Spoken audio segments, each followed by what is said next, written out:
جب ہم اسلامی دنیا کی تاریخ پر نظر ڈالتے ہیں تو ہمیں کئی ایسے بڑے بڑے نام ملتے ہیں جنہوں نے اپنی پوری زندگی دین کی خدمت کے لیے وقف کر دی۔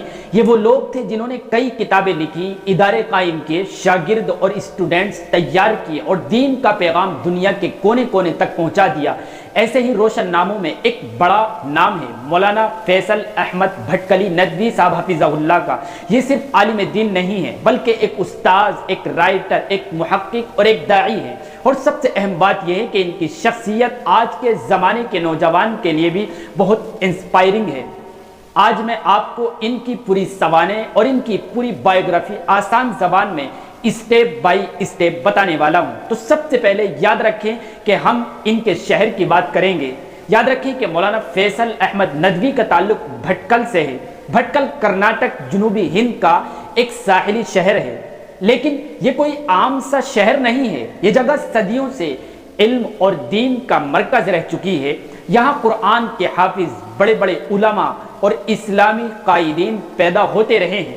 اس شہر کو چھوٹا ندوہ بھی کہا جاتا ہے کیونکہ یہاں کے علماء نے نہ صرف انڈیا بلکہ عالمی سطح پر بھی اپنا نام روشن کیا ہے۔ مولانا فیصل احمد بھٹکلی ندوی بھی اسی شہر کے علمی اور دینی ماحول میں 25 مئی 1975 عیسوی کو پیدا ہوئے۔ یعنی گھر کا ماحول ہی ایسا تھا کہ پڑھائی، علم اور دین کی خوشبو ہر طرف پھیلی ہوئی تھی۔ چھوٹی عمر میں ہی انہوں نے قرآن سے تعلق جوڑ لیا۔ سب سے پہلے یہ مدرسہ تحفیظ القرآن بھٹکل میں داخل ہوئے اور وہیں پورا قرآن کریم حفظ کیا۔ یہ کوئی آسان کام نہیں ہوتا۔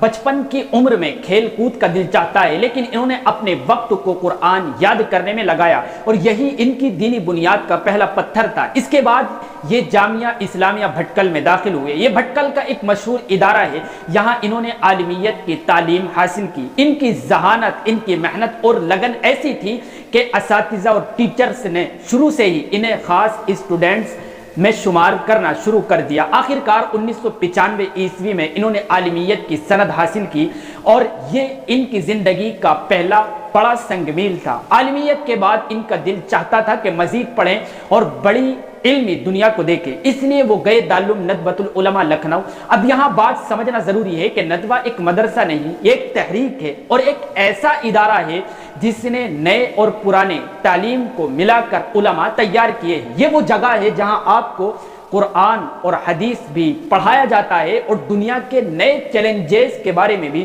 بتلایا اور سکھایا جاتا ہے۔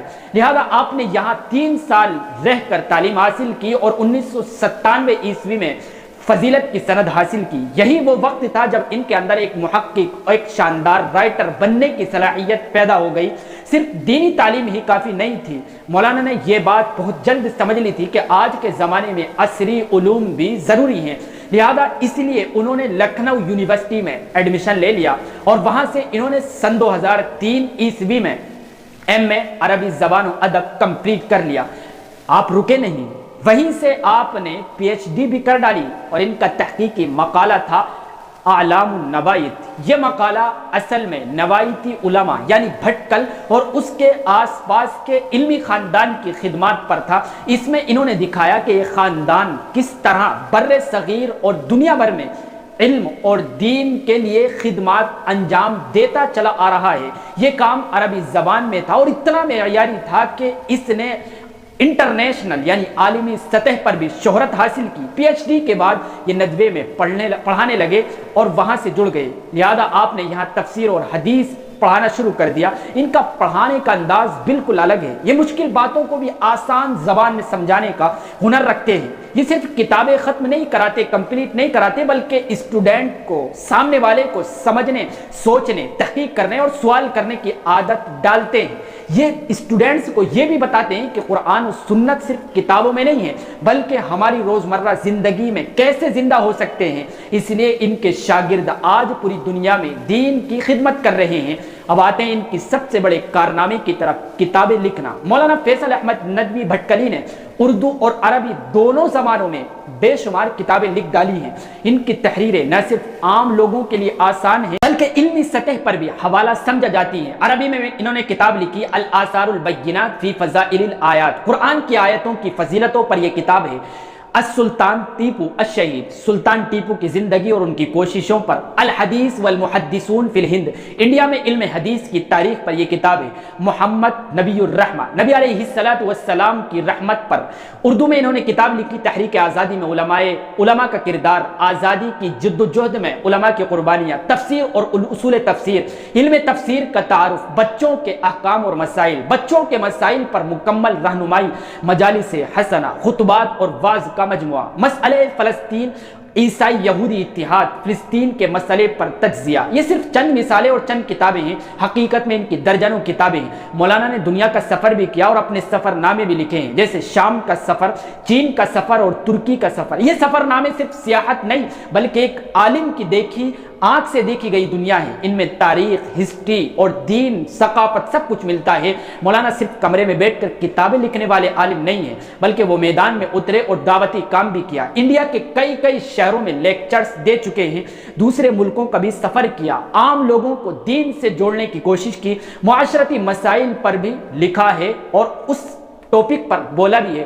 مولانا فیصل احمد ندوی کا اصل کمال یہ ہے کہ وہ دین کو مدرسے یا مسجد تک محدود نہیں سمجھتے، یہ چاہتے ہیں کہ دین انسان کی پوری زندگی میں آ جائے، بچوں کی تربیت ہو، خاندان مضبوط ہو، عورتوں کو ان کا صحیح مقام ملے، مرتبہ ملے، سماجی ہم آہنگی بڑھے، مسلمان علم اور تحقیق کی طرف واپس آئیں۔ ان کی ہر کتاب اور ہر لیکچر اسی سوچ کو بیان کرتا ہے۔ آج ان کے شاگرد پوری دنیا میں پائے جاتے ہیں اور ان کی خدمات، دین کی خدمات انجام دے رہے ہیں۔ ان کی کتابیں دینی حلقوں میں حوالہ سمجھی جاتی ہیں اور ان کی دعوتی کاوشوں اور کوششوں نے ہزاروں لوگوں کو دین سے قریب کیا ہے۔ آخر میں بات یہ ہے کہ مولانا فیصل احمد ندوی کی زندگی ہمیں یہ سکھاتی ہے کہ اگر انسان کے اندر جذبہ ہو، محنت ہو تو وہ بہت کچھ کر سکتا ہے۔ انہوں نے قرآن سے سفر شروع کیا، پھر علم حاصل کیا، پھر ٹیچر بنے، پھر شاندار رائٹر بنے اور آج پوری دنیا ان کے علم سے فائدہ اٹھا رہی ہے۔ یہ کہانی اور یہ بائیوگرافی اور یہ سوانح ایک عالم کی نہیں بلکہ انسپریشن ہے۔ یہ ایک ریمائنڈر ہے کہ دین کا راستہ آج بھی کھلا ہے اور یہ بھی سبق ہے کہ ہمیں اپنی زندگی میں علم، دعوت اور خدمت کو جگہ دینی ہی ہوگی۔